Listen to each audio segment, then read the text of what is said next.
तो नमस्कार, स्वागत है दोस्तों आप सभी लोगों का एक और नए वीडियो लेक्चर में।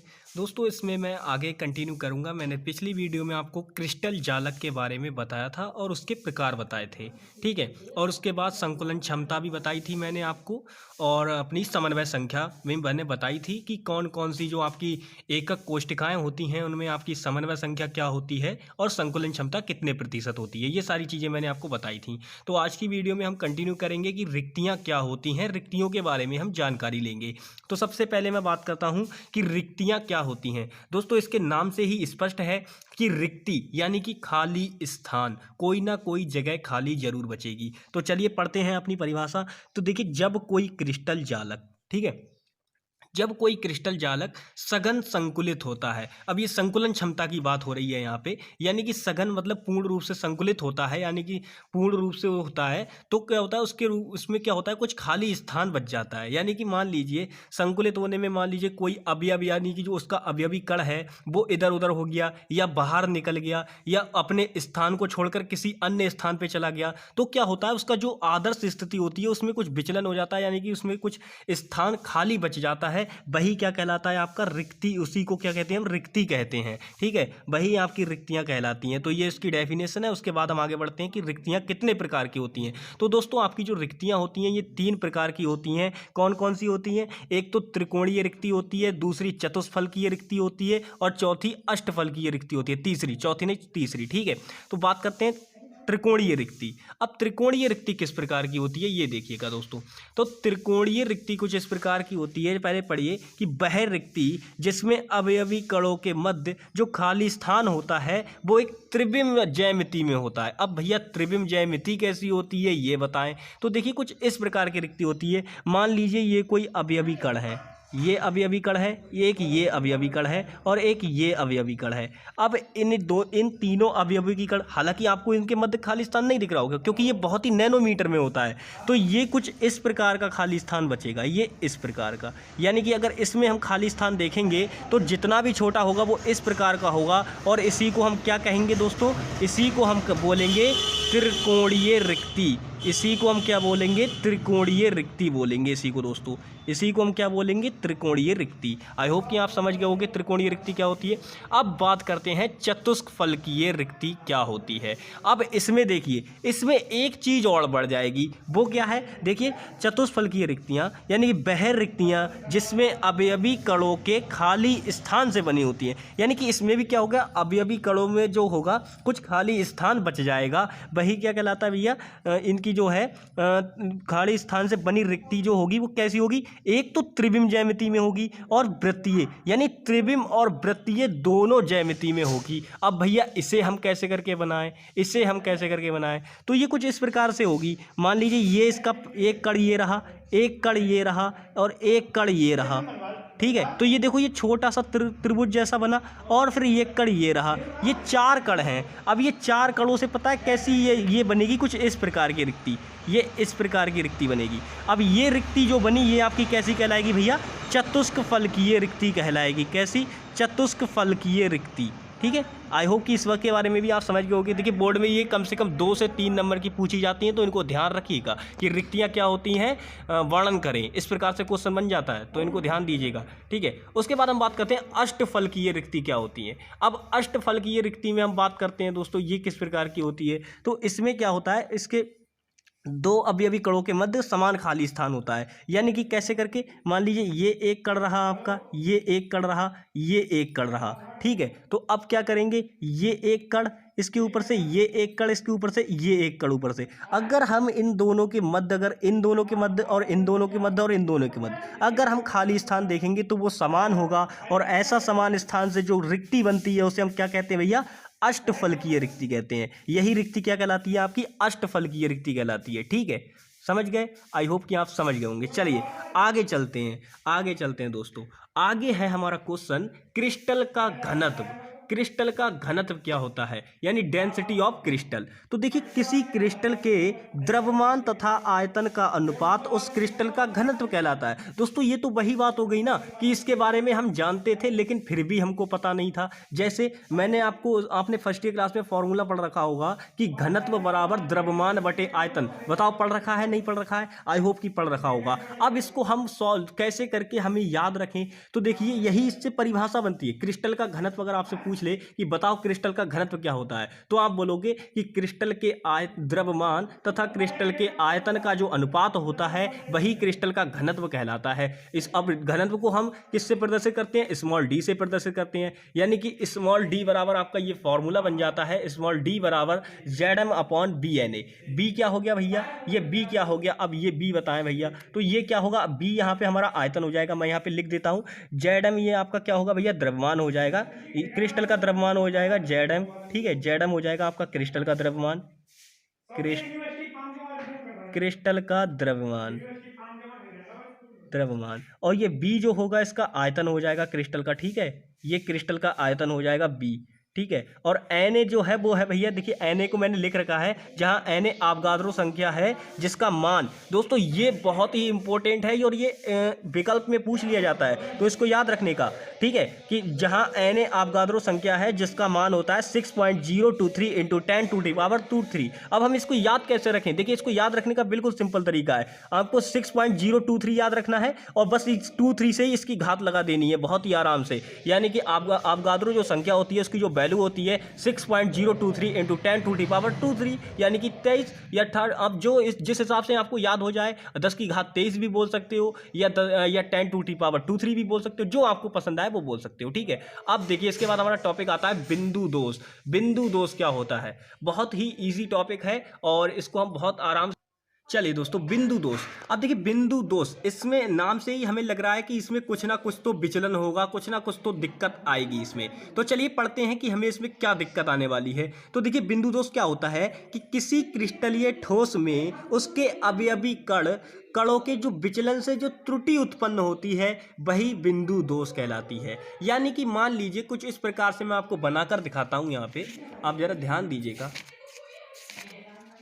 ठीक है, आप यहाँ पे ध्यान दीजिएगा।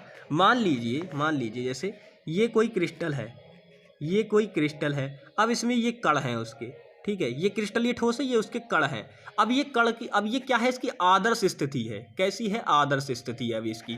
अब मैंने क्या किया, इसके कणों में विचलन हो गया। अब मान लो या तो ये विचलन करके ये धनायन और ऋणायन है, ठीक है, ये आवेशित कण है। अब ये मान लीजिए ये बाहर निकल जाए तो इसके यहाँ से क्या हो जाएगा? इसका स्थान ये खाली हो जाएगा, यानी कि कणों में विचलन हो जाएगा। या कोई और दिक्कत आ जाए, जैसे मान लीजिए ये धनायन और ऋणायन दोनों ही यहाँ से चले जाएं, तब भी इन दोनों का स्थान रिक्त हो जाएगा। तो यही क्या कहलाता है? यही जो इसके कणों में जो विचलन होता है वही क्या कहलाता है? आपका बिंदु दोष कहलाता है। दोस्तों क्या कहलाता है? बिंदु दोष कहलाता है। तो वही हमने यहाँ पे पढ़ा, क्या पढ़ा कि किसी क्रिस्टलीय ठोस में उसके अवयवी कणों के विचलन से जो त्रुटि उत्पन्न होती है वही क्या कहलाती है? बिंदु दोष कहलाती है। अब ये बिंदु दोष दोस्तों 3 प्रकार का होता है। कौन कौन सा? रस समीकरण मितीय दोष, आरस समीकरण मितीय दोष और अशुद्धि दोष। आरस समीकरण मितीय दोष को आप अभी ध्यान नहीं देना, इसको बाद में देखा जाएगा। पहले जो मेन इंपॉर्टेंट है, रस समीकरण मितीय दोष और अशुद्धि दोष, दोनों बहुत इंपॉर्टेंट है, बोर्ड में बहुत ज्यादा क्वेश्चन इनसे बनते हैं। तो रस समीकरण मितीय दोष क्या होता है?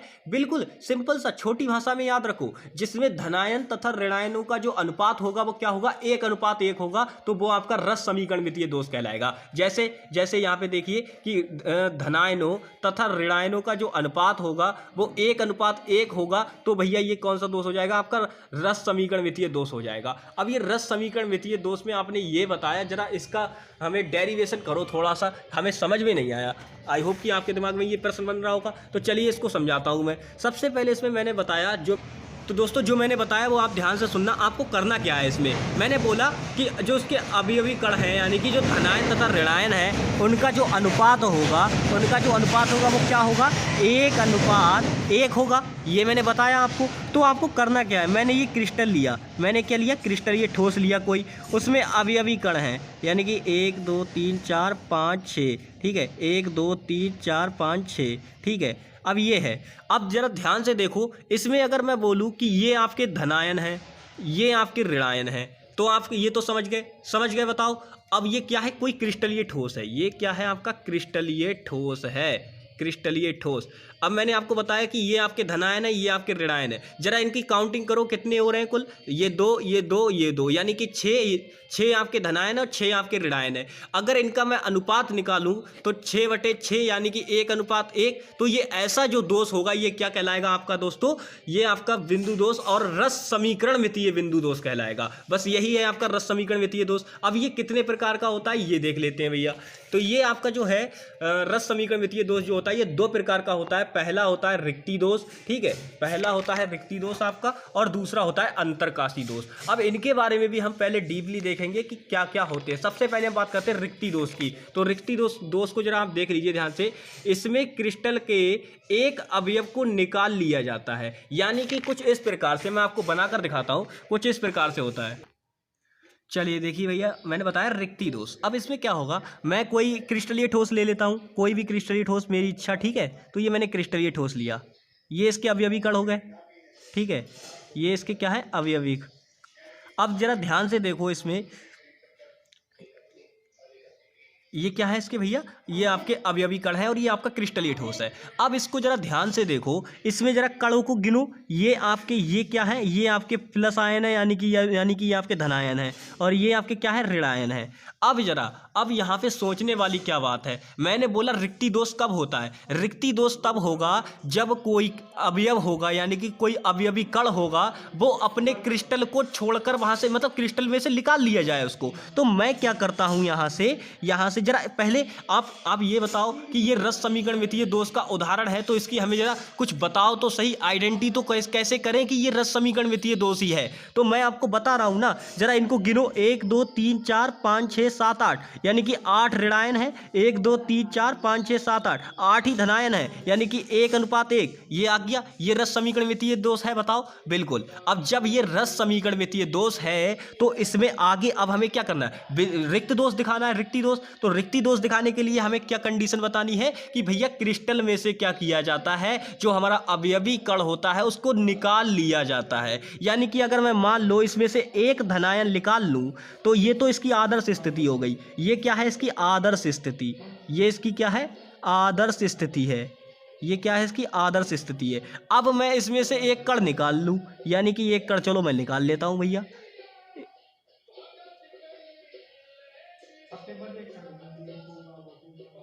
चलो अब मैंने इसमें से क्या किया, ये एक कण निकाल लिया, यानी कि ये एक मैंने धनायन बाहर निकाल लिया, ये मैंने निकाल लिया, इसका निष्कासन कर दिया यहाँ से। तो अब इसकी कुछ स्थिति इस प्रकार की हो जाएगी। अब बताओ, एक बात बताओ, अगर मान लीजिए कोई आदमी किसी घर में रह रहा है और वो उस घर को छोड़कर चला जाए, तो वो उसका घर खाली हो जाएगा या नहीं हो जाएगा, बताओ। हो जाएगा ना। तो वैसे ही है, अब यहाँ से ये छोड़कर चला गया तो इसका ये स्थान खाली हो जाएगा, यानी कि इसके स्थान पे क्या हो जाएगा, ये रिक्ति हो जाएगी, और यही आपका क्या कहलाएगा, रिक्ति दोष। बताओ भाई कितना इजी टॉपिक था, कितना इजी टॉपिक था ये इसकी क्या होगी, ये आदर्श स्थिति थी, और इसको हम बोल सकते हैं विचलन स्थिति, यानी कि कणों में यहाँ पे विचलन ही तो हुआ, एक कण निकाल लिया हमने, वही बिल्कुल सिंपल। चलिए अब इसके बाद हम बात करते हैं अंतरकाशी दोष। दोस्तों अंतरकाशी दोष, जैसे कि इसके नाम से ही पता लग रहा है कि इसमें कण क्या करेगा, बाहर नहीं निकलेगा। ऐसा नहीं है कि इसमें से क्रिस्टल में से ही बाहर निकल जाएगा, नहीं, बाहर नहीं निकलेगा, इसमें रहेगा क्रिस्टल में ही। बस दिक्कत ये होगी कि वो क्रिस्टल में रहेगा लेकिन किसी ऐसे स्थान पे रहेगा जहां से हमें क्या होगा कि क्रिस्टल के घनत्व में कोई परिवर्तन नहीं होगा, ऐसी जगह रहेगा वो, यानी कि क्रिस्टल के घनत्व में ही रहेगा, क्रिस्टल में ही रहेगा, घनत्व में कोई परिवर्तन नहीं होगा। अब ऐसा भैया हम कैसे करके करेंगे, तो चलिए उसको भी मैं आपको दिखाता हूँ। मान लीजिए ये हमने क्रिस्टलीय ठोस लिया, ये उसके कण हैं, ठीक है, ये उसके कण हैं, ठीक है।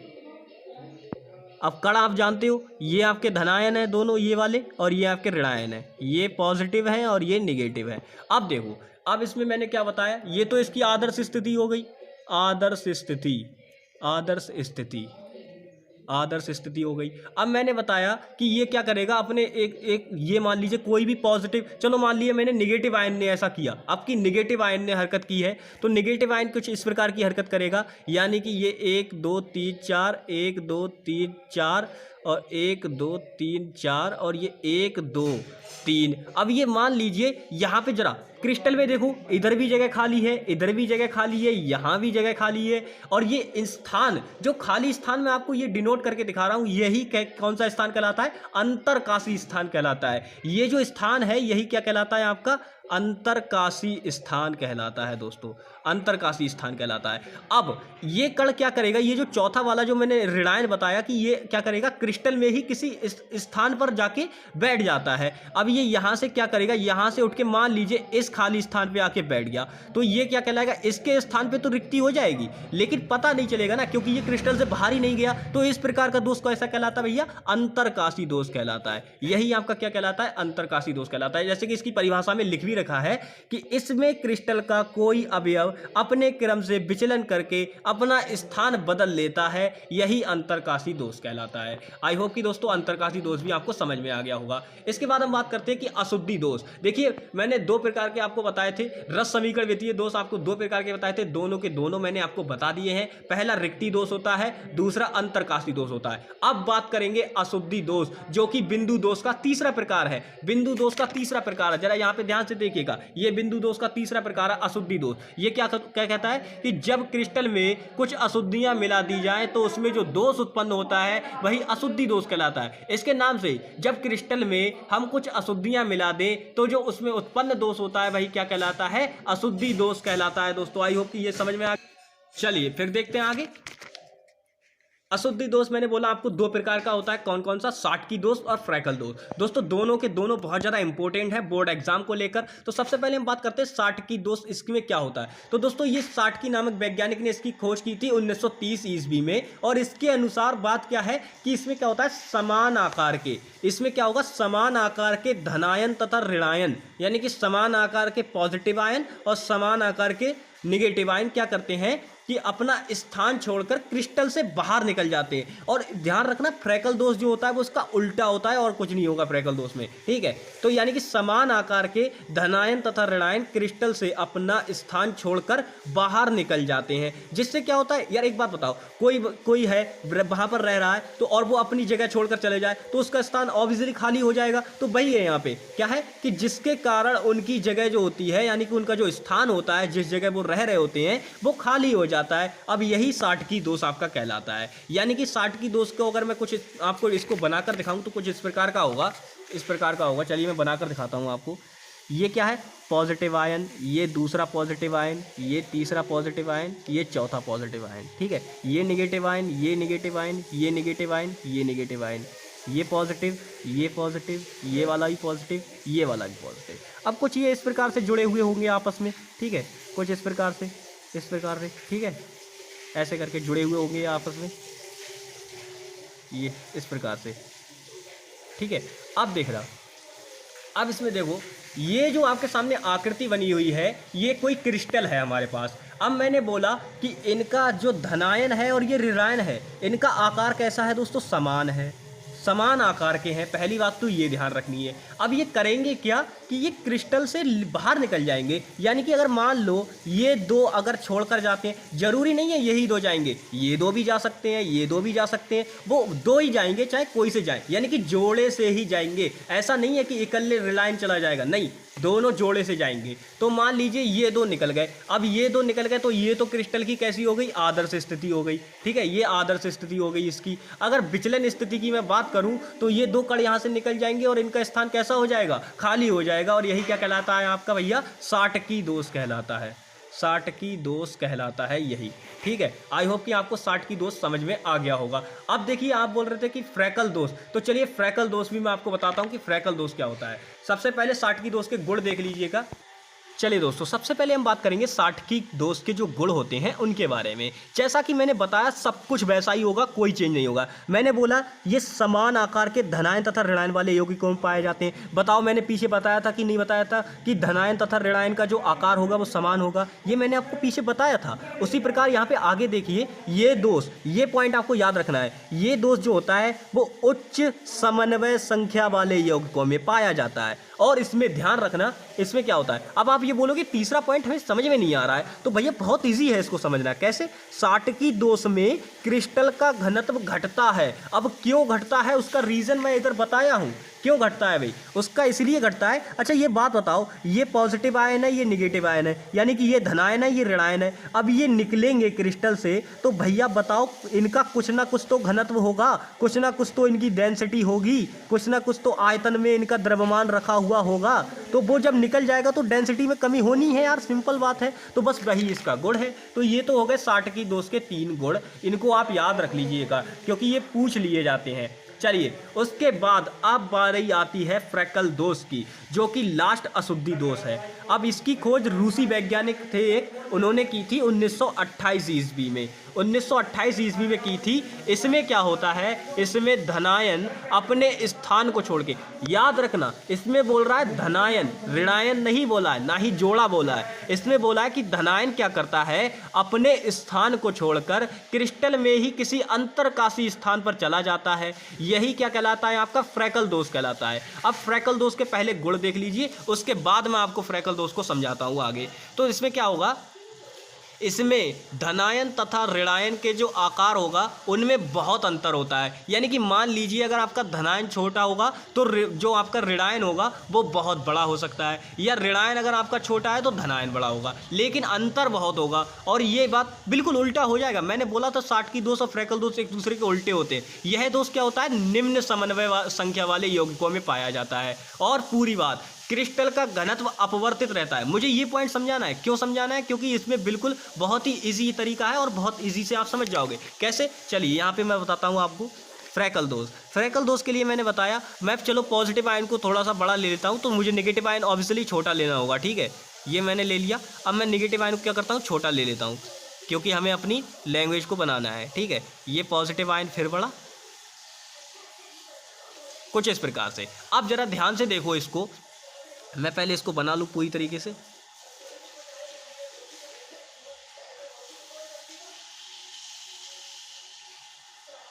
ये कुछ इस प्रकार से, ठीक है। अब इसको सबसे पहले इसमें समझने वाली क्या बात है, मैंने बोला कि इसमें आकार में अंतर होगा, यानी धनायन तथा ऋणायन जो होंगे इनके आकार में अंतर होगा, डिफरेंस होगा। ऐसा नहीं है कि समान आकार के हैं, मैंने देखिए अलग अलग आकार के बना रखे हैं। अब जब इनके आकार में अंतर है तो ये क्या करेगा, इसमें ऐसा भी नहीं है कि जोड़े से निकल जाएंगे, नहीं जोड़े से भी नहीं निकलेंगे, ना ही इसमें ऋणायन निकलेगा, ये भी नहीं होगा और ना ही ये होगा, जोड़े से भी नहीं होगा और ना ऋणायन निकलेगा। इसमें निकलेगा तो सिर्फ केवल क्या, पॉजिटिव आयन निकलेगा। अब एक बात बताओ, लेकिन निकलेगा भी नहीं, ऐसा नहीं है कि ये क्रिस्टल से बाहर निकल जाएगा, नहीं निकलेगा। ये क्या करेगा, ये देखो ये स्थान, ये जगह क्या है भैया, ये जो मैंने डॉट डॉट की है ये जगह है, इसी को हम बोलते हैं अंतरकाशी स्थान, ठीक है। ये आपका अंतरकाशी स्थान है। कैसा है, अंतरकाशी स्थान है। अब ये पॉजिटिव आयन क्या करेगा, यहाँ से उठेगा और अपने इस अंतरकाशी स्थान में जाके बैठ जाएगा, तो ये इसके स्थान पे तो रिक्ति हो जाएगी।